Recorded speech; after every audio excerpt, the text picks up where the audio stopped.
Ya, kita negara dengan hukum, tapi saya ingin tanya semangat GSJ, Gerakan Selamatkan Jakarta, yang tadi mengatakan bahwa kenapa tangkap Ahok ya, karena memang menurut GSJ dan pihak dari GSJ juga mengatakan ini sudah cukup Bang, tapi mekanisme hukum yang harusnya ada di KPK seperti apa? Apakah memang ada masalah trust sama time issue sekarang? Apa emang ini kelamaan? Atau seperti apa Bang Ruhut? KPK itu mitra saya, 5 komisioner itu juga Pak Agus, ya, Ibu Basaria, Pak Saud Situmorang, Pak Alex dan Pak Laude itu produk kami Komisi 3. Betul. Ya, mereka orang-orang hebat, orang-orang baik. Ya. Jadi gara-gara itu diajak ke Korea gitu.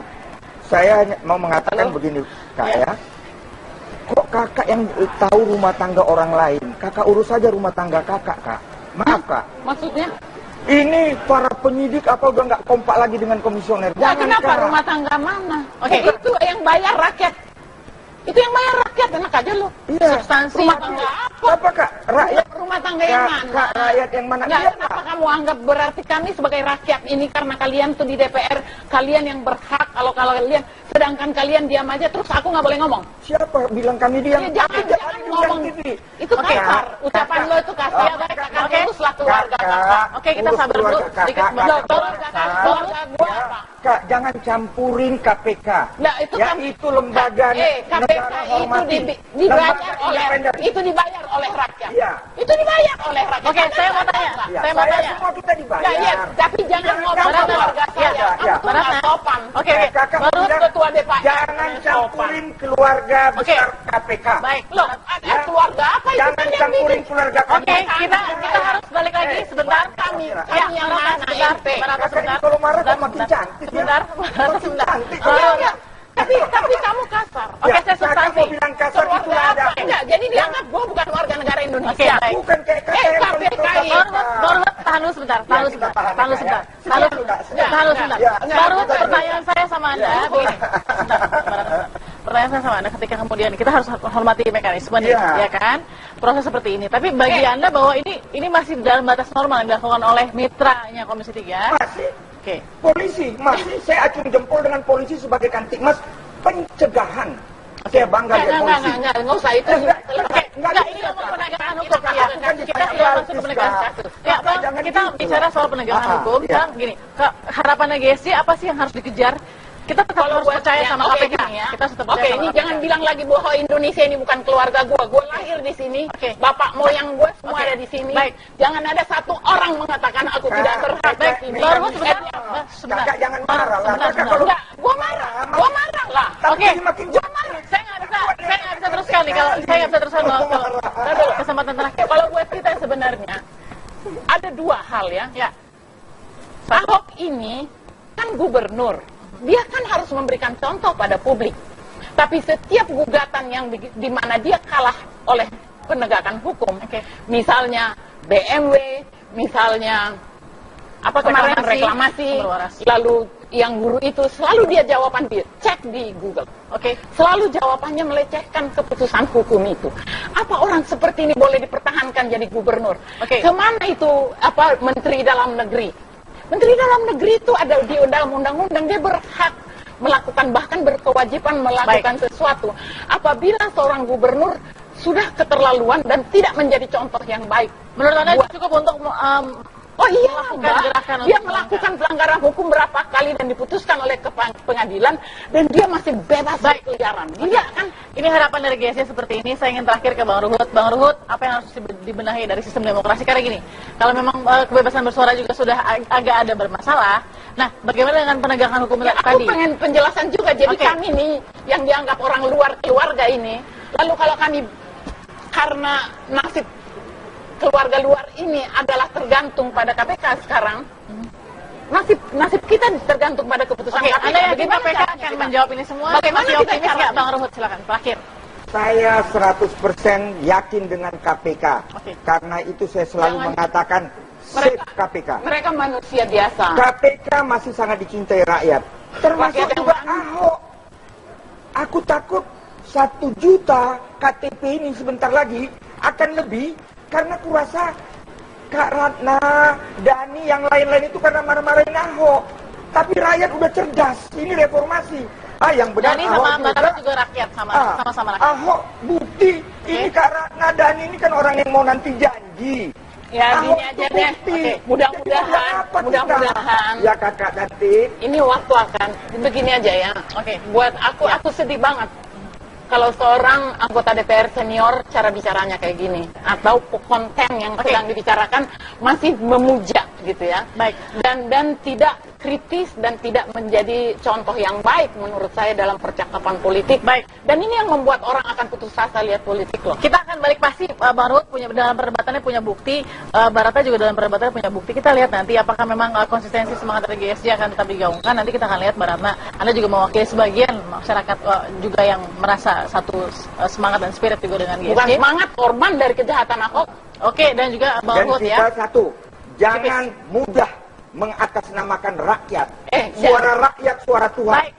Kalau mau mengatasnamakan rakyat, Ruhut karena wakil rakyat.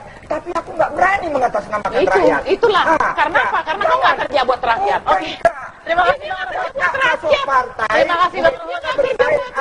Waktu kita sudah habis. Terima kasih Bang Ruhut. Terima kasih Barata. Kita lihat nanti bagaimana kebebasan dalam memberikan suara dari rakyat juga dan untuk rakyat. Kita akan lihat sesaat lagi. Terima kasih sudah bersama kami. Anda bisa saksikan program tersebut. Selain masa buruh, musisi Ahmad Dhani serta seniman Ratna Sarumpait juga menyampaikan tuntutan kepada Komisioner KPK untuk menetapkan Ahok sebagai tersangka. Keduanya meminta Ahok sebagai tersangka dalam dugaan korupsi kasus sumber waras. Bersama para buruh, keduanya berorasi di depan gedung KPK untuk menyampaikan sejumlah tuntutan.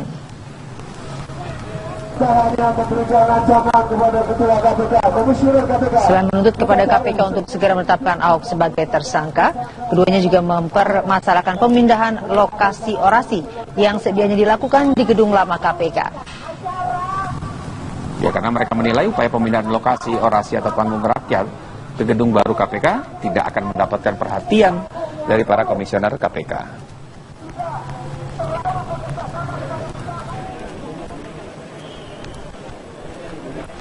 Adanya upaya menyusahkan kita melakukan panggung rakyat tangkap Ahok. Itu judul dari program yang harusnya kita gelar hari ini di sini. Tapi dari tadi malam setelahnya diambil mobilnya Dhani, alat musiknya, dan bahkan stafnya Dhani sekarang malah diinterogasi. Dan kita dipaksa di belakang. Kita nggak bisa di belakang karena tentu yang mau ngajak ngomong siapa. Kita cuma mau demo di gedung yang isinya ada komisioner KPK. Yang kita demo adalah komisioner KPK, bukan penyidik. Kalau kita udah tahu semua penyidik menyatakan tersangka, cuman komisioner yang belum menyatakan tersangka. Kita sudah tahu. Kita sudah tahu semua penyidik menyerahkan berkas tersangka kepada komisioner. Tahunya dari sumber yang cukup terpercaya. Apakah bisa diberikan dengan data? Ya, nggak bisa dong kita. Yang sumber waras. Ahmad Dhani sudah mengumumkan lebih dulu. Baik pemirsa, bagaimana perkembangan terkini dari gedung KPK? Kita akan bergabung bersama Cynthia Rey. Cynthia, apakah demonstrasi masih terjadi sampai sore ini?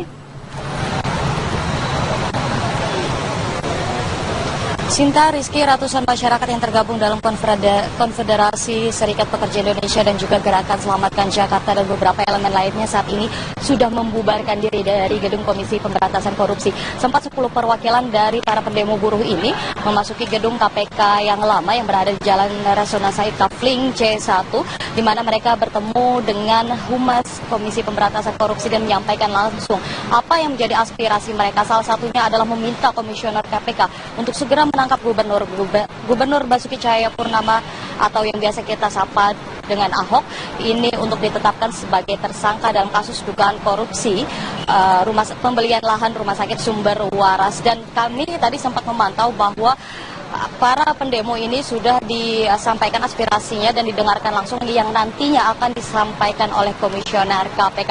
Sempat tadi terjadi cekcok atau adu mulut pada aksi damai yang dilakukan di seberang gedung KPK karena memang beberapa pendemo akhirnya memilih untuk melakukan aksi demonya di seberang gedung KPK mengingat mereka tidak mau atau tidak menerima bahwa mereka dipindahkan aksi demonya dari depan gedung lama KPK ke gedung baru KPK yang jaraknya hanya sekitar 500 meter dari gedung lama.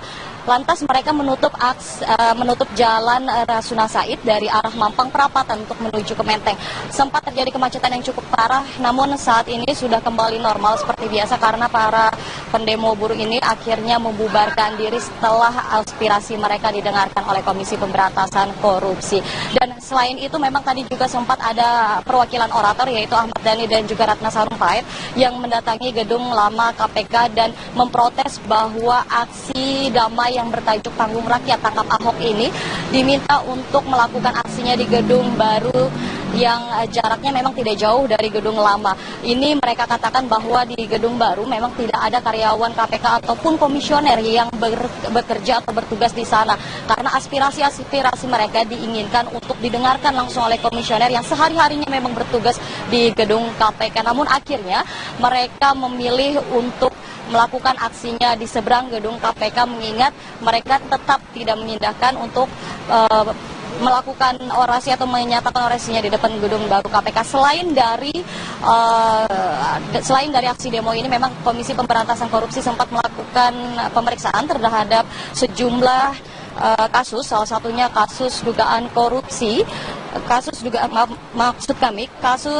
dugaan suap perkara korupsi RSUD M. Yunus di Bengkulu, di mana hari ini KPK memeriksa Kepala Pengadilan Negeri Bengkulu yaitu NCP Yuliadi dan juga salah satu hakim yang juga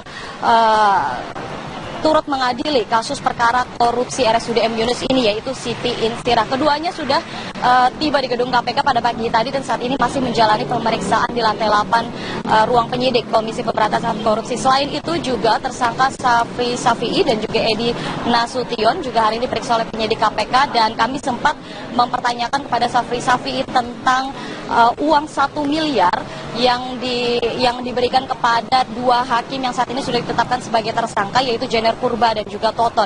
Safri mengatakan uang 1 miliar tersebut diminta langsung oleh hakim, namun ia tidak menjelaskan hakim siapa yang meminta uang 1 miliar tersebut. Demikian informasi yang dapat kami kabarkan. Sinta dan juga Rizky, saya kembalikan ke Anda di studio.